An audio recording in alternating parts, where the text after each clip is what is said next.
बच्चों, आज मैं तुमसे वही बात कहने आया हूं जो खुद भगवान श्री कृष्ण ने अर्जुन से कही थी। उठो, जागो और तब तक मत रुको जब तक लक्ष्य की प्राप्ति न हो जाए। आज तुम्हारा रणभूमि में कोई युद्ध का मैदान नहीं, तुम्हारा रणभूमि है तुम्हारा किताबें और सपने, तुम्हारा गांडीव है तुम्हारा पेन, और तुम्हारा दुश्मन कोई और नहीं बल्कि तुम्हारी आलस्य, डर और टालमटोल है। क्यों पढ़ाई से भागते हो?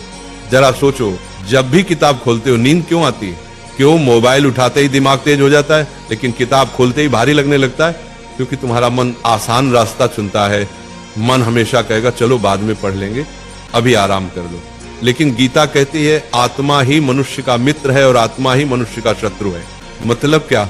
अगर तुम मन को कंट्रोल कर लो तो वही तुम्हारा सबसे बड़ा साथी है, लेकिन अगर मन ने तुम्हें कंट्रोल कर लिया तो वही तुम्हें बर्बाद कर देगा। अर्जुन भी डरा हुआ था। उसने कहा, हे माधव, मैं नहीं लड़ सकता, मेरा मन विचलित है।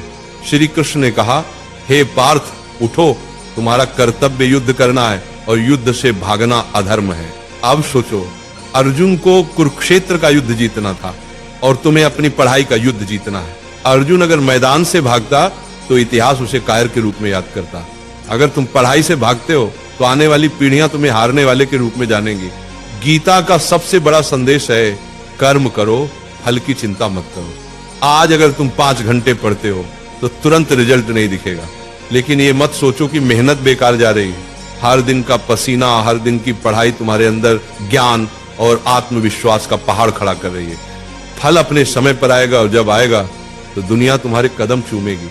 आज तुम्हारा असली दुश्मन पढ़ाई नहीं, तुम्हारा असली दुश्मन है आलस्य, ध्यान भटकना, सोशल मीडिया और कल से पढ़ेंगे वाली सोच। गीता कहती है संयम ही सच्ची विजय है। अगर तुम अपने दिमाग को मोबाइल से हटाकर किताबों पर टिकाना सीख गए तो तुम वही विद्यार्थी बन जाओगे जिसे देखकर लोग कहेंगे ये लड़का भगवान की दी हुई मिसाल है। याद रखो, अर्जुन ने युद्ध इसलिए जीता क्योंकि श्री कृष्ण उसके साथ थे। तुम्हारे पास भी श्री कृष्ण है, तुम्हारे गुरु, तुम्हारी किताबें और तुम्हारा विश्वास। जब भी थक जाओ ये मंत्र याद करो, उठो अर्जुन, पढ़ाई तुम्हारा धर्म है, पढ़ाई तुम्हारा कर्म है। तुम्हारा धर्म अभी सिर्फ एक है, पढ़ाई। बाकी सब इंतजार कर सकता है लेकिन समय नहीं। वक्त निकल गया तो कोई गुरु तुम्हें नहीं बचा पाएगा। अर्जुन ने मैदान में खड़े होकर कहा था, हे माधव, अब मैं तैयार हूं, अब मैं अपने धर्म का पालन करूंगा। आज तुम भी वही कहो, हे प्रभु, अब मैं आलस्य से लड़ूंगा, अब मैं किताबों को अपना धर्म मानूंगा। आज से तुम पढ़ाई से भागोगे नहीं, आज से तुम किताब को दुश्मन नहीं बल्कि सबसे बड़ा मित्र मानोगे। आज से तुम वही विद्यार्थी बनोगे जिसे देखकर माँ बाप की आंखें गर्व से भर जाएंगी।